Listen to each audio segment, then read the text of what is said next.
Worthy by Jada Pinkett Smith, Chapter 5 continued. From the moment I met Chet, I wanted to learn everything from him. I liked the way he carried himself in his business. He was on the low, and I knew that was the exact recipe needed for success. As he rose in the game, he became my mentor and my direct connect, though I remained under BP's wing of protection. Chet looked like a nerdy college kid with his light eyes, small frame, big head, and super cheerful attitude. He would come around in his UPS outfit after work, giving off absolutely no impression that he was, in fact, a drug dealer. At the time, Chet was the only dealer I knew on his level who had an actual job, giving him a legit looking appearance of being the guy next door. He did not carry a tough guy killer persona. I don't think I even ever saw Chet with a gun, ever. Chet would also be the first millionaire I actually knew. My first goal of having an acting career became secondary, as I was now under the illusion that I would become a bona fide queenpin. The timing was ripe. Bmore was a hub for the drug trade. A lot of product flowed in and out of our city. Much of the product was coming in via traffickers in Florida, California, and at times New York. Although New York was tricky because of secondhand sales that cut into profit. One of the means of bringing in drugs was through independent truckers or small truck companies that could move large scale shipments. Kilos of coke were sometimes packed inside the lining of huge concert sized speakers put into these trucks. Once they were delivered to a warehouse, the speakers were taken apart, unpacked, and the bricks were ready to distribute. The amount in shipments ranged from 20 to 100 kilos. The truckers were paid based on the distance they had to drive and how much product they were transferring, 500 to 1,000 per kilo for delivery. Laundry detergent boxes were another method to disguise product. The product had to be vacuum sealed before you put the soap powder back into the box. Cars were also used and packed to the hilt full of drugs. Door panels, motors inside the seats, spare tires, and even the tires on the car. Once the car was unloaded, it was a clean and free titled car to be used however the receiving party wanted. Often it would be the side chicks who got those cars. Over time, more sophisticated methods developed to ship larger quantities of drugs. Legitimate companies were formed to disguise drug shipments, like, say, a pool and spa equipment wholesaler that used hot tubs to transport product. All kind of companies sprang to life to conduct illegal business. Other practices were developed to deal with the large amount of money that had to be moved to pay for all this product coming in. A common system was the use of money orders to pay off small debts up to $100,000. Someone would get paid about $2,000 a day to run around all over the city and purchase 100 money orders for $1,000 each without being flagged. Then these money orders were placed inside the pages of magazines to be shipped for payment or of the product sent. Another method was tampons. Once the boxes were purchased, the tampon wrappers would be carefully removed and the actual tampon replaced with tightly rolled money, which was then placed in the wrappers to be resealed and repacked in the box. And to make it all full circle, sometimes the same speakers used to deliver product were flipped to house large amounts of cash to be shipped back to the distributor. When I think about this now, I don't know what made me think that I had what it took to play in this province of wolves. It wasn't long before I learned that kittens don't have no business trying to play with beasts. That said, I believed I could defy the odds by making my mark my way. And when I found a spot in Cherry Hill where nobody was selling for good reasons, it turned out I was able to convince BP to help me set up shop. His reaction? Damn, Shawty, I never even thought about that. The last place anyone would think I'd be was hustling in the zombie zone at the bottom of Cherry Hill. This was another crash course in navigation. Cherry Hill in southwest Baltimore Close to downtown was an area that was on a peninsula surrounded by water and did not operate like the rest of the city. There was only one way in and one way out, a death trap for my line of business. If you get twisted up on the dead end side streets off the main drag, you could get trapped, get got, and get forgotten about. You rarely saw a police car, which made this territory basically lawless. Although that although that had its advantages, of course, as I was able to roll in and out with product and money and no concern about the law. On the other hand, I had to worry about the wolves, who also had no concern for the law. All this made for a unique and dangerous dynamic, but I saw opportunity. The top of Cherry Hill was on the main strip, where there was a convenience store, a barber shop, a sub shop, and some other spots. This was where the majority of hustlers worked. In contrast, the bottom, where I wanted to be, was desolate. There was this small apartment complex, and I felt there was a lot of money to be made from residents who otherwise had to go to the top to be served. Whereas others may have viewed my location at the bottom of Cherry Hill as a no go, I saw a golden egg. And as one of the first to tap into this underserved population, I turned out to be right. BP had respect in Cherry Hill, and I was protected under his wing. He knew the danger so well that he gave me a 22 for just in case. I set up shop inside a woman's first floor apartment where I served folk out her window and sometimes through her door with a chain on. Everything ran smoothly for a while. My pockets were fuller than ever. It felt good to be able to share a bit of my financial freedom with my girlfriends and other women whom I might not have been tight with, but who needed help to get out of a sticky situation. Chet and I liked sharing with people in our community, Robin Hood style, easing struggles where we could.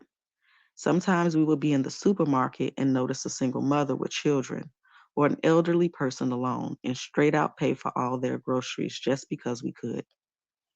There was so much suffering in our environment, and it never really occurred to us that we were adding to it. King's Dominion was the first thing out my mouth. Spring was in the air in 1988, and my mother had just announced that her boyfriend, Rodney, and future husband, wanted to take us to the amusement park a couple hours away. Adrian loved amusement parks, everything about them, and she was so cheerful when she said, Rodney wants to take us to the King's Dominion. Do you want to go? I think it would be fun. I deliberated for a bit, but could feel her enthusiasm as she went on about what a great time the three of us could have together. I have to admit, I wasn't that interested in hanging with the adult crew for the day, but Rodney was cool, and more importantly, it would make my mother happy. I agreed on one condition. I'll go if I can take Pac. It was a road trip, and Pac and I both needed to get out the city and to have some fun. During this time, Pac was busy and working a job John had helped him get after school and on weekends. He was creating a vision for his future and was flourishing creatively. Although, as he came into his manhood, he was frustrated he couldn't do more to help his mother and his sister. He felt like he was failing as a man, and he was hard on himself because, in his mind, he had to live up to a standard in providing for the ones he most loved. As often as I could, I tell him, Your day will come, Pac. Be patient. There's only so much you can do right now. In time, I assured him, he'd be able to do more to help his family. I said that to him because I believe this to be true in my own circumstance with my mother. My idea was if I save myself, it will make it possible for me to save her too. Pac had never been to King's Dominion, so he was happy to join us. Besides, Pac was always down for a good time. As soon as he entered the park, Rodney dug into his pocket to load us up with cash. He obviously didn't know I had my own money, which was the best, because that would have made for a much different conversation. Rodney suggested we reconvene later at an agreed upon spot, and with that, Pac and I bounced. Of course, we got on rides and ate a ton of junk like cotton candy, my favorite, hot dogs and french fries. At some point, we wandered over to an installation where you could pick out a song by your favorite artist to make a music video of yourself lip syncing to it against a green screen.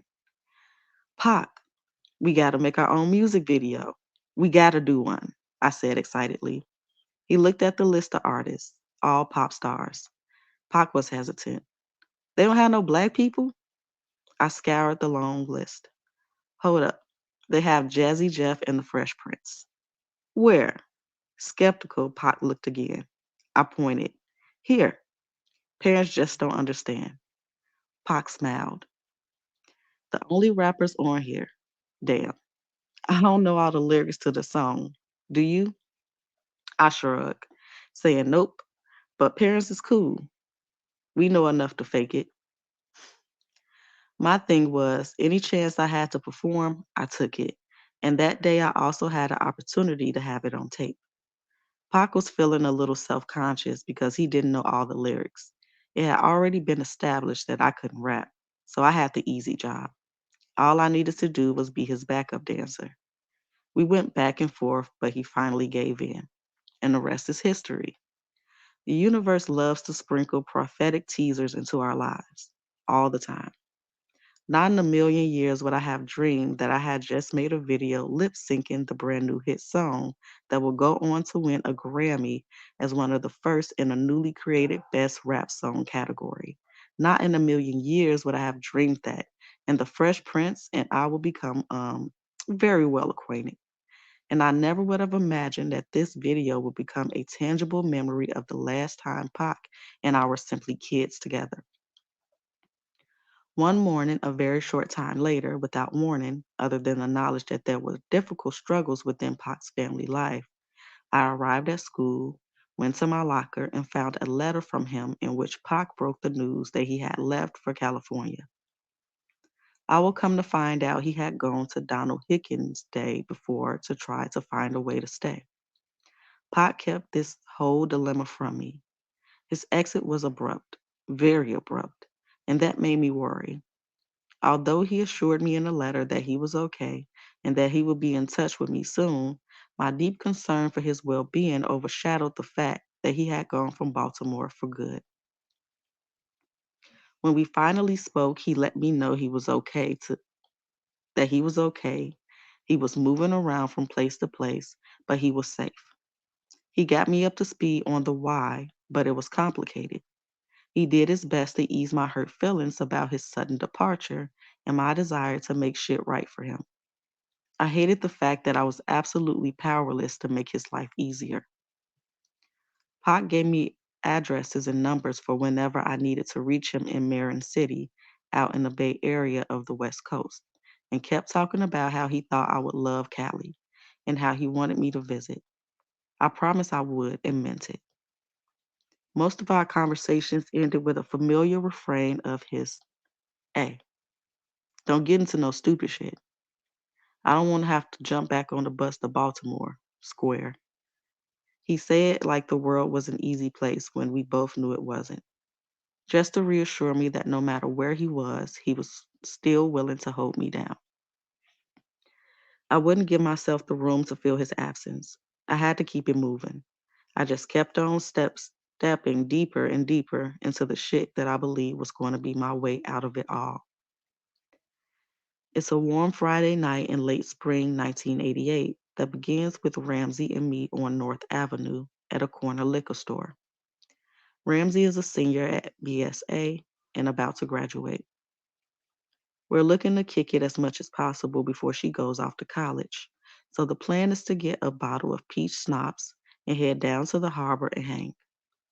Before I can buy peach schnapps, I have a check for $700 from a hair modeling job I need to cash real quick. I'm in line when I notice this really tall dude in a white t-shirt and jeans standing behind me. The person in front of me leaves, so I walk up to the bulletproof plexiglass that the cashier is behind. I ask for schnapps and ask the dude to cash my check after I sign the back of it. He slides my cash toward me underneath the glass and I grab it. Just as I'm about to put the money in the top pocket of my jean jacket, The tall dude behind me snatches my 700 fucking dollars right out of my hand and dashes out the door. The last thing I expect is for a joker to reach over me and rob me like that. That's what I get for being short. Out of pure instinct and rage, I'll whip around and charge after the dude, out the store and down the alley. As I'm chasing him at top speed, I grab my switchblade out my upper jacket pocket, flip it open, and do my best to catch his ass. All I can think is, how dare you just snatch my shit? Not tonight. Nigga, not tonight. Ramsey's watching at the top of the alley, screaming after me. Jada, no. I'm out my mind, and she can see that trying to stop me is a losing effort. The guy's tall as hell, with long legs. The farther ahead he gets, the madder I get. Clearly, I am not going to catch him. So I stop and try to catch my breath as I walk back towards Ramsey. Once I reach her, she's pissed. If you had caught him, what was you going to do? She asks, irritated. I was going to put this knife in his back and rip out that nigga's spine. Yeah, right. He could have killed you. Something is really wrong with you, Ramsey says with a slight relieved chuckle. We went back to the spot and got our peach schnapps and went down to the harbor, hanging out and drinking until it got really late. The late spring night was so nice. It was evenings like this that made me fall in love with the East Coast warm nights forever. The pleasure of being outside and hanging on nights like this was something I wanted to hold on to as long as possible. We were having such a good time, as usual, whenever we were together, and I felt like whatever problems were in our way were nothing. Then, unbelievably, who do I see? Yep, homeboy, who took my shit. Across the street, same jeans, same shoes, same white t-shirt, just mobbing like shit ain't even happened earlier. But he don't see me. In this moment, I have to make a choice. For several beats, I look at him, contemplating whether I should go confront this dude. When I realize it's without that rush of adrenaline, I don't have the same courage I had in the alley. Note taken. I gotta stop being so damn impulsive. It's going to get me hurt. I tell myself, turn the other way and just leave it alone. I do just that and continue my laughs with Ramsey.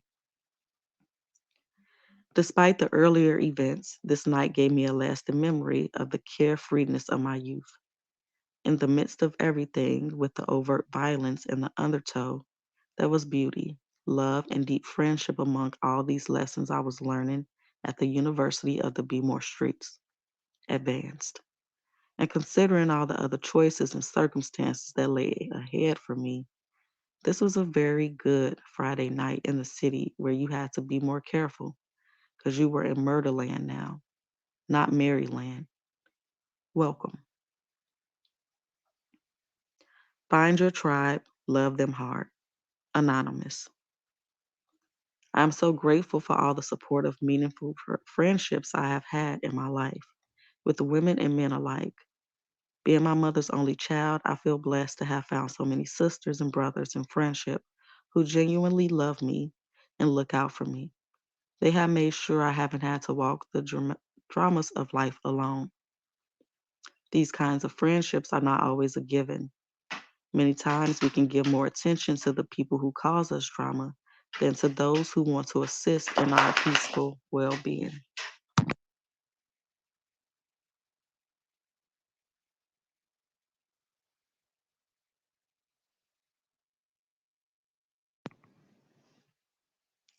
Who are the people in your life that you consider friends? Write down their names and why you consider their friendship important and nourishing. Have you told them how special they are to you and how grateful you are to have them in your life? If not, take the time to do it right this second. Chapter 6. A Gate to Many Roads. The envelope addressed to me from the Juilliard School arrived in the spring of 1989. Before I opened it, I imagined how my acceptance would begin.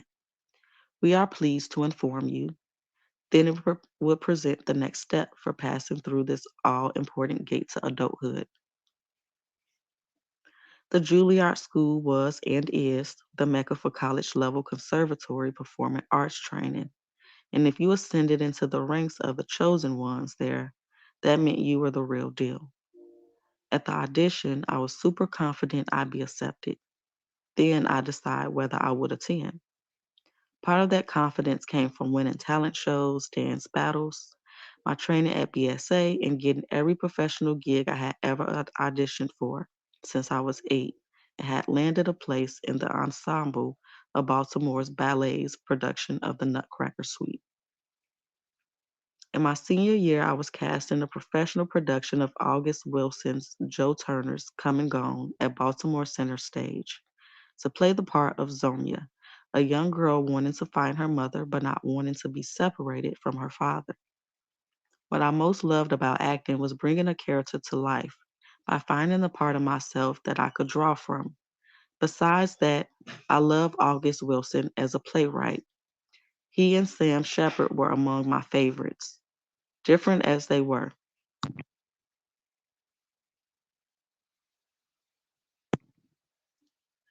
The reviews of my performance were very positive, and the experience was a good one. Everybody on mom's side of the family showed up in glorious support.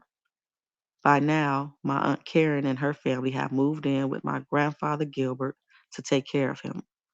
Aunt Karen was moving into the position in the family that my grandmother once had, organizing holidays, maintaining family traditions, as well as keeping her door open to family members who needed meals or a place to stay. My family were proud of me and were keeping their fingers crossed that I'd take advantage of the opportunities being readily tossed in my direction. My grandmother Shirley saw my path as a professional actress differently and made it a point to talk to me about my plans for the future outside of the arts. My grandfather Grant's health was now failing, and Shirley, after all those years of not wanting to leave the house, had stepped up to become his caregiver by doing the shopping, running errands, and overseeing his medical care. This was a remarkable change in my view, and I was happy that she'd even come to see me in my play. Actually, it was Shirley who kept albums of newspaper clippings from any local press I received. But she caught me off guard when she met me in the lobby after the play and said, "Good job tonight, but you need to start planning for college and prepare for an actual career. Acting won't pay your bills." And that was Shirley. Standing in that lobby, still high from a great performance, I held my tongue and the bouquet of flowers that someone had just handed me. Shirley's words echoed in my ears as I opened the envelope from Juilliard. It began, "We regret to inform you," or words to that effect. I had not been accepted. My life of auditions flashed before my eyes. I had never been rejected. Juilliard proved there's always a first time. My ego was shattered, and my feelings were hurt. I felt the self-doubt overwhelm me. Maybe I really don't have what it takes to make it outside of Baltimore. I took the rejection as a sign that I was meant to keep working on my other career, building my empire in the streets. It's funny how easy it is to buy into the fallacy that it's momentous turning points and grand choices that decide our course.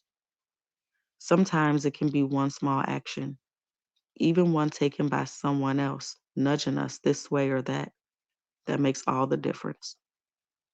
You never know who that someone might be. For me, it was Donald Hicken, who, without asking, put me on the list to audition for the University of North Carolina School of the Arts.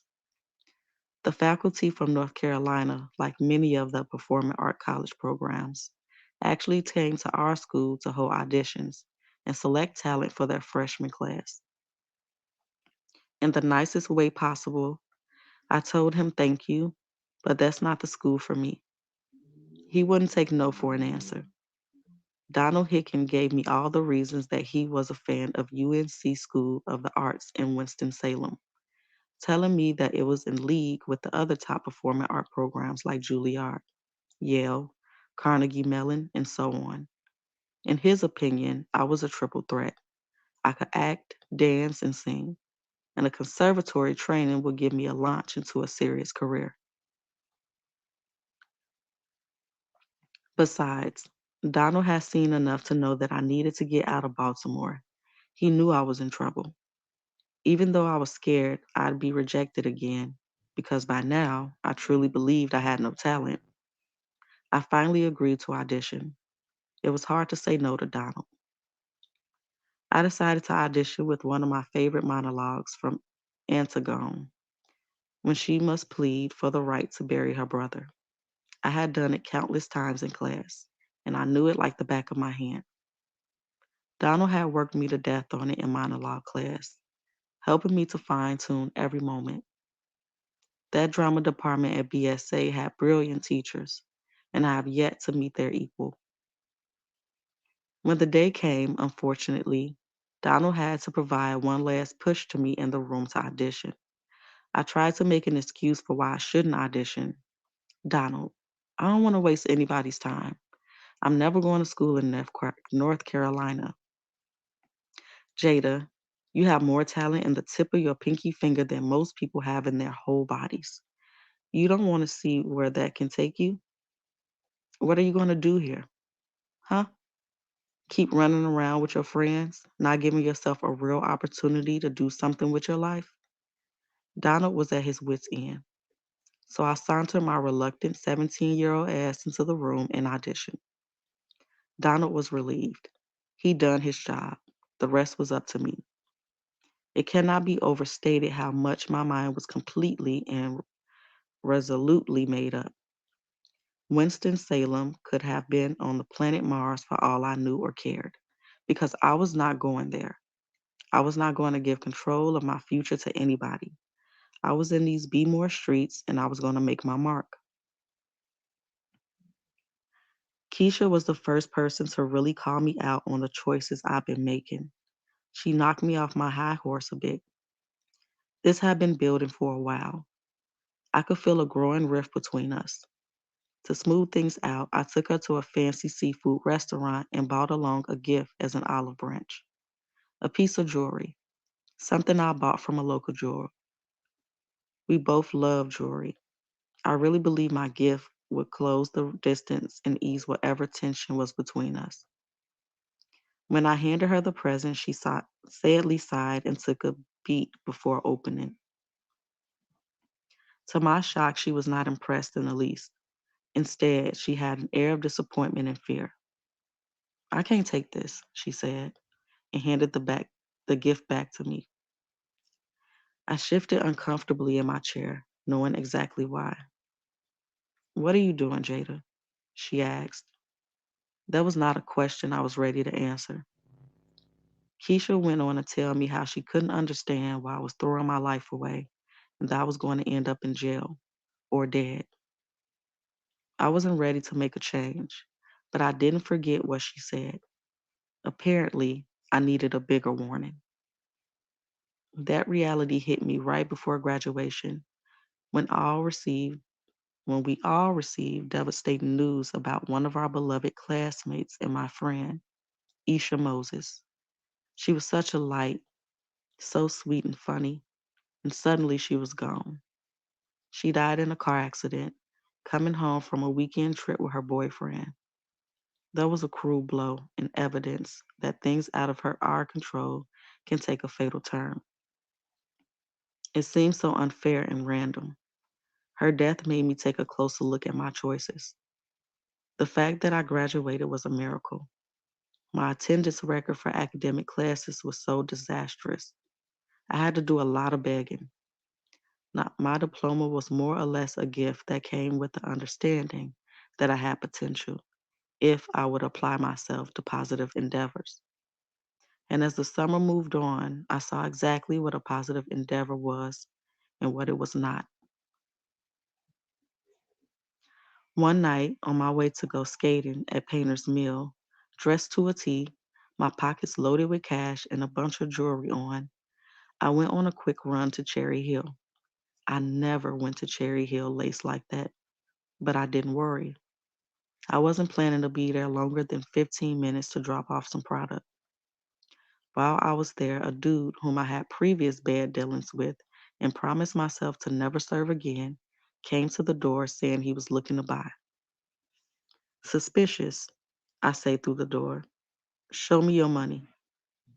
Through the peephole, I see that sure enough, he's got a wad of cash.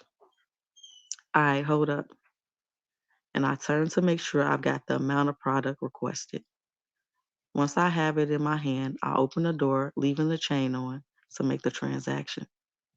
Before I can grab his money, two dudes jump out, both holding 9 millimeters as they kick the door open, breaking the safety chain, and point their guns at my face.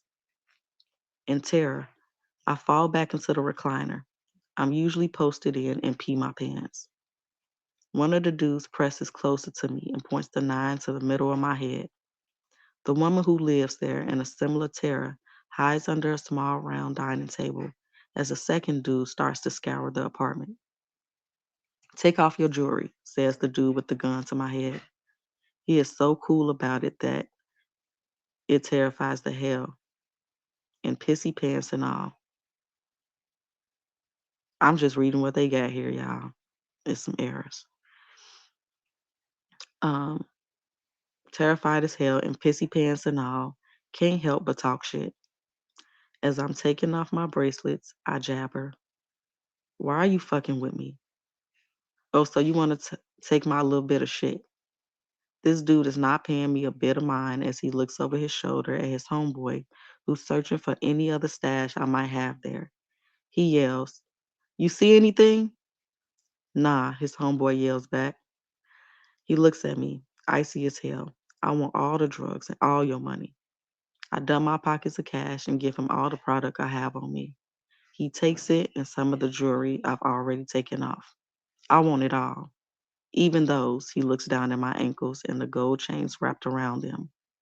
I start to take those off and he turns to survey the entire apartment, looking to see if there's anything else worth taking. In that moment, I quickly rip off a white gold necklace with a small diamond solitaire pendant attached that was given to me by my stepfather Tony and threw it under my tongue. They were not getting that piece, no matter what. Not that I was so sentimental, no. That diamond necklace has become a symbol of my worth as a human. So much so, I was willing to risk my life for it. The main dude, let's call him C, grabbed the rest of my jewelry, then proceeded to move out. His homeboy left first, and as C was backing out of the apartment with his gun still pointed at me, our eyes locked. I could see the thoughts running through his mind. Should I kill her? She knows who I am. I could kidnap her, rape her. I knew he was trying those thoughts on for size, but he backed out slowly, paused for one more glance, then closed the door. As soon as he left, I called Fawn, letting her know what had gone down and that I'd be late. That's what you do. You keep it moving and stick to the plan. Near death, near death experiences and all. Then I called BP. His first question was, Did you have your gun on you? Of course I had the 22 that he'd given me, but it had never crossed my mind to use it. I'm not built like that. It was clear I'd been set up by dude who came to the door with the wad of cash. How could I have been so stupid? BP immediately identified the stick-up dude as C, who was notorious for robbing folk in that area. BP arranged a meeting at my request, but because I wanted my shit back. BP, who came along to make sure I was straight, thought I was out of my mind and warned me I'd be lucky to get back whatever jewelry C had sold. The cash and the drugs were a no-go. When we met up on the side street in the hill a few days later, as BP predicted, C gave me back a few pieces of my jewelry that he hadn't sold. Our meeting was brief, but before we left, I had to ask something. You left me there. How come? He looked at me for a second with eyes that appeared as if he had never felt a warm touch in his life and said, You were too pretty. You know what's crazy? That was the first time I actually believed it. And that was the last time Cherry Hill saw the likes of me. 2 weeks later, C was arrested for the murder of two drug dealers he shot up in the trunk of a car and was sent to prison for life. It still didn't register how lucky I had been. Chet and I met at a car wash for me to give him whatever cash and product I had stashed at my house. Stressed big time that I owed him a lot of dough to recoup the loss from the robbery. I didn't want him to be in the hole because of me. I told him, I promise I'll get you the rest when I can. Chet looked me in the eyes and said, You good with me, shawty. I'm glad you're still alive. He was not stressed over my setback. Besides, in the future, I would pay him back tenfold. For the time being, I was deflated and defeated. I have been doing so well, and just like that, I was broke and in need of another hustle. So when BP told me he needed my help with the situation, I was glad that he still had trust in me. What we were trying to do is lost in the haze of memory. Something about how the basement in the house of one of BP's relatives, which he used to use as a stash, house had flooded. We needed to go there to move some product, along with some money from a safe. It was a typical summer night when BP came to get me. We pulled up to a row house on a quiet residential street in a working class neighborhood. But as soon as BP parked the car, I felt a flash of unease. Ignoring it, I told myself, I'm with BP. I'm good. The front door was open with the screen door to allow fresh air into the house. We opened it, and as we walked through the small living room, I noticed that the house was quiet. We reached the basement door and headed down the steps. At the bottom of the stairs, I could see about 2 inches of water on the floor. Other than giving off a musty smell, the water looked clear to me, not foul. So far, so good. Then, just as BP was about to open the safe, a dude with a 9mm charged down the steps. He pointed the gun at me first and demanded I go stand on top of a cot in a corner of the basement. Back up, he ordered. Oh shit, not again. Everything in my nervous system went cold. I put my hands in the air by my shoulders. Scared as I was, I didn't want to piss myself again. With whatever control I could muster, I stayed calm and did as he said. I did not break eye contact with him. I knew he meant business. His eyes had no soul, no fear, just animosity. My heart was pounding. I was very aware that this was a moment that could go very wrong, very fast. I climbed up on a cot and stood there, all 5 feet and 95 pounds of me, trying not to show my fear. The dude kept the gun pointed at my chest, making it clear to BP that if he did anything stupid, I would be shot. BP had no options. If I hadn't been there, he would have handled things very differently, I'm sure. The dude with the gun continuing to point it at me put his focus on BP, who was stooped down, an already compromised position on a wet floor in order to open the safe. The dude proceeded to tell BP that he was looking for T. Rowe, a friend of ours who apparently owed this guy money. A helpless spectator, I had to stand and watch as the dude took his gun off of me and pointed it at BP while the two of them went back and forth with an aggressive exchange of words about T. Rowe. T had disappeared weeks ago. BP was adamant he didn't know nothing about whatever money T owed. Suddenly, in the middle of the exchange, BP seized the moment and charged at the guy. The two went at it as they began to tussle in the water. It was slippery, but the dude with the gun got his footing and enough leverage to violently pistol whip BP across the face. My fear was matched only by my complete shame. I was helpless. The gunman demanded, Open the fucking safe. BP did as he asked, and the dude made him hand over all the product and all the money and left. BP looked at me with a busted mouth full of blood and asked, You okay? I'm okay, I said, and tried my best to muster a steely exterior. But the truth is, I was not okay. Not at all. We were still alive, but what played in my head was a cold truth. There will be a day when you won't be so lucky, a day when you may not make it out alive. My mother's first wake up call was finding empty bags of product in my room, which led her to assume, incorrectly, that I had become an addict. She may have decided to search my room because girls who came to the OBGYN clinic where she worked, Total Healthcare, deep in West Bmore, were constantly telling her, "You know we be seeing your daughter hanging in Cherry Hill." My daughter? She does not go to Cherry Hill, my mother would reply. Your daughter be down there all the time. So when she found empty plastic bags with white powder residue in them and a hole in my wall, she came at me. Jada, how long have you been using? What? She showed me the bags. Ma, I am not using, I replied, frustrated. I tried to make up all kinds of excuses. Let's call them lies, none of which she bought. Eventually, I confessed that I had dabbled in selling. She didn't believe me and demanded I take a piss test. I did, and I was clean. She got off my back for a minute. The shit really hit the fan when she heard through the grapevine because the streets talk about the robbery in Cherry Hill. She couldn't believe it. You were dealing in Cherry Hill? Have you lost your fucking mind? Adrian had gone red. I stayed cool because she was quick with her hands. A few weeks prior, I got into UNC School of the Arts. I had told my mother that I didn't want to go before she found out about Cherry Hill.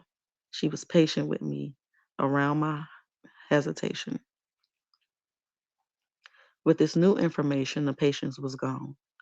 All this talk about you not going to school, fuck that. You getting the hell up out of here. I bet you that. You understand me?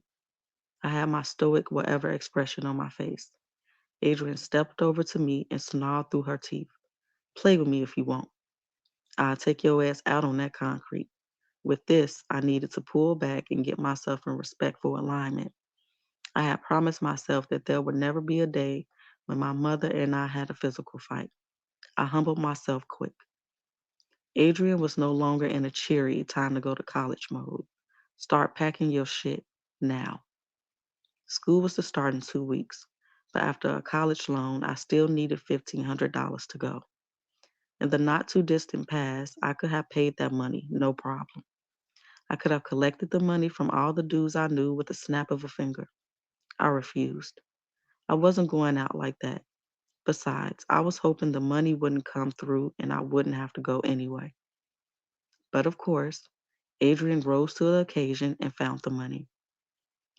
I was being forced into exile, insult upon injury.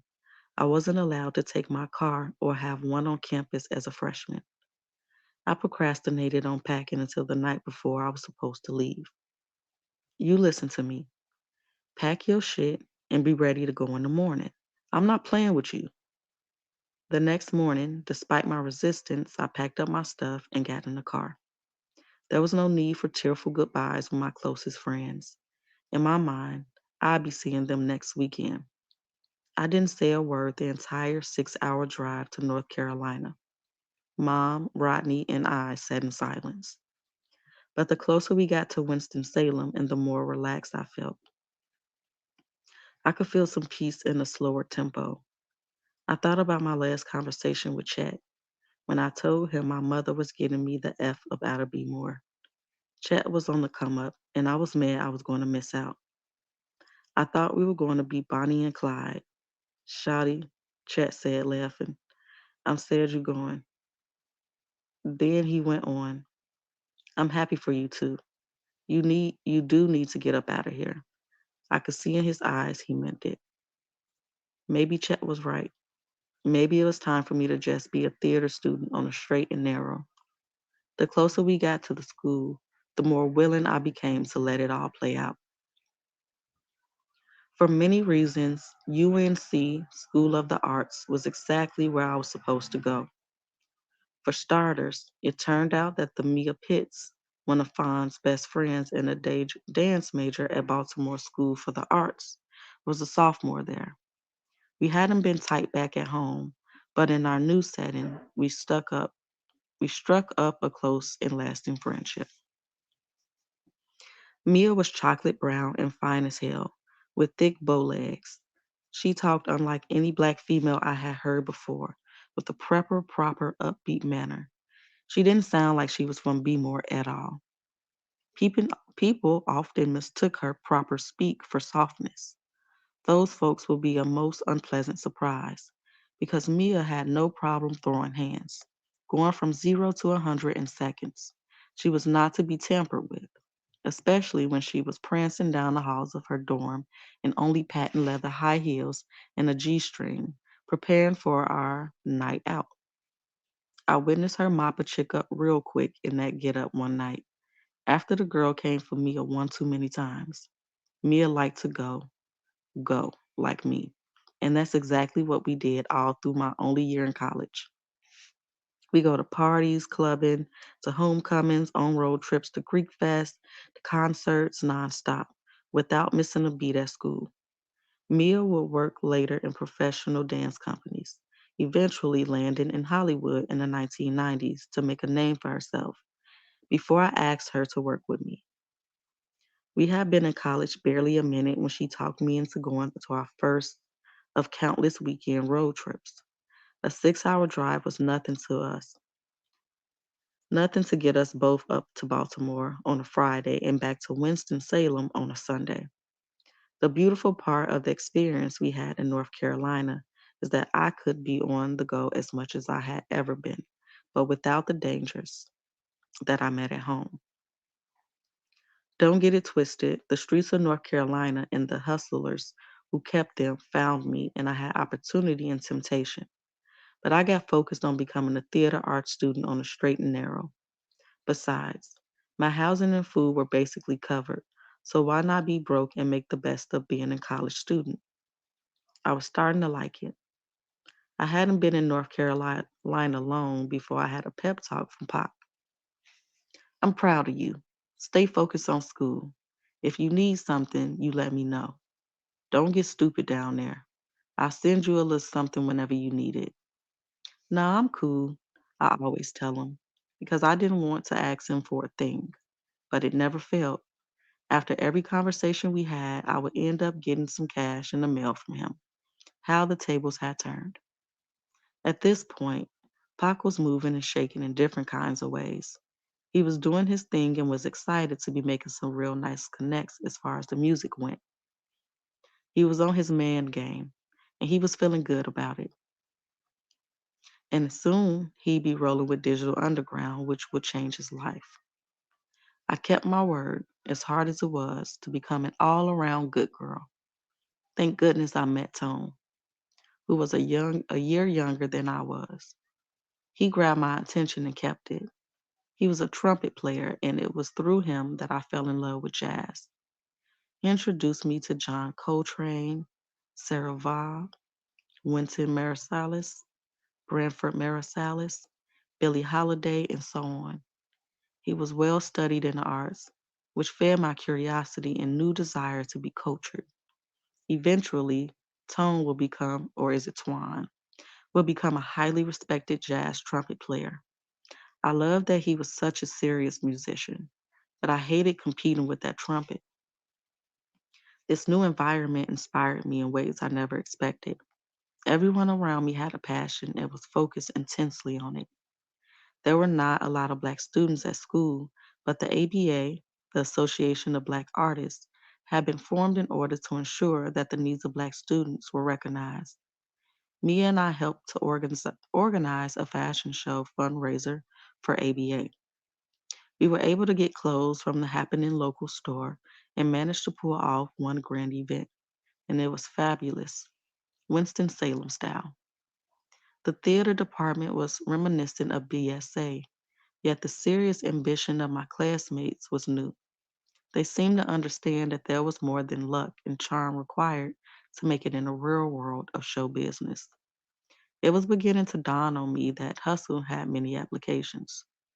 Even before I went to Baltimore School for the Arts, Debbie Allen had been my main inspiration. She was the female example of having a multi-dimensional career. She produced, directed, choreographed, sang, and danced. There was nothing she couldn't do. In light of my revived focus, Her journey provided a blueprint for what was possible. Witnessing the power of Denzel Washington's performance in Glory was yet another turning point. Denzel had inspired me first in the movie Cry Freedom. His portrayal of activist Stephen Biko had moved me so much that I even named my beloved black and white cat Biko. In Glory, Denzel's intensity and ability to transport you to another time and place had a very potent impact. I sat in the North Carolina movie theater as the credits rolled and a flow of tears cascaded down my face. I want to make people feel through art. I want to wield this kind of magic, was all I could think. And then I resolved I'm either going to do this or not, but it's time to make some moves. In my opinion, I didn't need to stay in the program at UNC any longer. A lot of what I was learning was just putting finishing touches on what I started years earlier at BSA. Right before the end of my freshman year, I called my mother with my plan. Hey, Ma, I began. I don't think it makes sense to do 3 more years of college for acting. So, you got two choices. I can go to law school and become a lawyer, or I could just go to LA and see if I can really do this acting thing. Without hesitation, my mother answered, Hollywood it is. Look closely at the present you are constructing. It should look like the future you are dreaming. Alice Walker. When we look back at our journey, we discover the choices we made that shaped the life we are living. We often forget that although many aspects of life are out of our control, our power of choice is not one of them. Behind the many choices we make unconsciously or consciously are wounds that can blind us to how we abandon love and kindness, sometimes taking us and others into shadowy tailspins. Unfortunately, when we are immersed in environments full of shadows, it can take a long while to unteach ourselves the methods learned there. But it's okay. We can make different choices with better outcomes. We can have remorse and we can atone without forgetting that sometimes we have to live who we're not in order to know who we are. We can examine the shadows within and guide them to the light through the power of choice. When we are willing to accept how we have had a hand in the conditions of our lives, as we pay close attention to the outcomes of our choices, new opportunities from the universe became more apparent and available. But the first step is to own our choices and have the desire to better your life. Take that step with just one aspect of your life and see what changes, and then keep going.